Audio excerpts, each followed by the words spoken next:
morning, gorgeous ones. 8 o'clock, of course, Friday morning. Dr. Lucy here with the 5th episode of Emotional Eating. I think I've called the series all sorts of things: emotional eating, mindful, understanding your mind, whatever. I've just kind of banged on a bit there.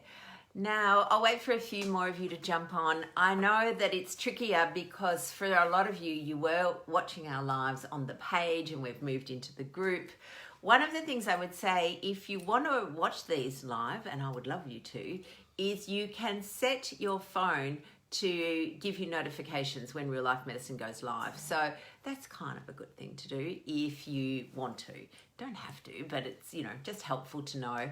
And the majority of time, Mary's much more punctual. She will be right on 8 and I will be somewhere around about 8 to 8:07. Good morning, everybody. So today is I've talked a bit about language and I'm going to talk again today about the word treat. It comes up often. What can I have for a treat? I would love it if we all took that word, those two words together, that food and a treat, if we just separated them forever. And it's hard because we have been conditioned to believe that a food is a treat. Now, the thing, right, listen to this. When you are eating something, you can't conjure up the taste again.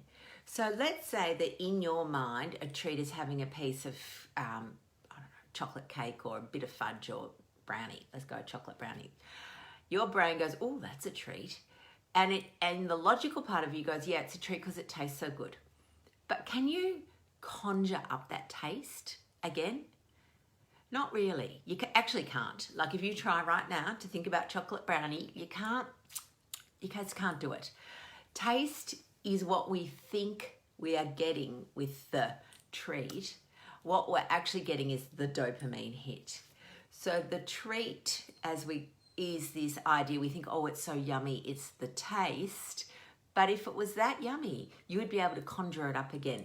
It's a bit like seeing. You can, with our sight, if you close your eyes, you can imagine, beautiful forest or a beach or something like that. But you can't imagine taste.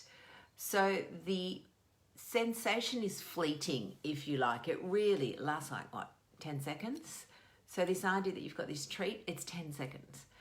And then what we're actually looking for, it's not the taste. We think it is, but it's the dopamine effect that taste gives us. So the dopamine comes from our brain and there are receptors in there. There's a little bit of our brain in the amygdala called the reward center. And every time you have something that is, there's a little formula, okay? Every time you have any food, you will get a little bit of dopamine. The problem is that we have become conditioned to like a lot of it. So hyperpalatable foods. So anything that is high in sugar, high in carbs, high in fat with the combination of carbs. Okay, it's generally not, most people aren't addicted to olive oil, for example, but if you combine sugar and fat, like in a cake or a brownie, then that's, the thing that will maximize the dopamine.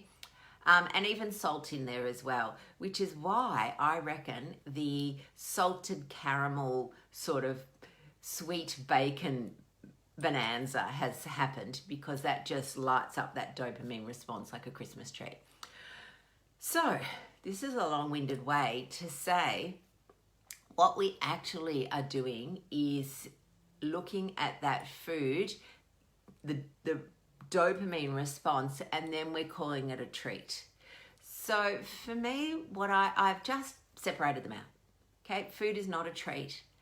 Food is fuel and nourishment. If I want to treat myself, then there are other ways I can do it other than food. And I would really, it's really hard because we have been conditioned for years and years and years, some of us 50 years, that, there's always a treat. On Friday night, it's treat night, or, Sunday parties are treats, all of those sorts of things. I'm not saying don't have any of that sugary food at a party, or don't you can let your kids have that stuff from time to time if you want to. That's not a problem. But what I'm saying is don't use the word treat with it. Just call it something else, okay? Because the treat is really, a treat is something, it's a reward, okay? And we end up rewarding ourselves with something that is ultimately harmful. And that's not going to be that's not that much, it's not much of a treat, is it? And it goes back to that idea that we sacrifice our body to appease our mind.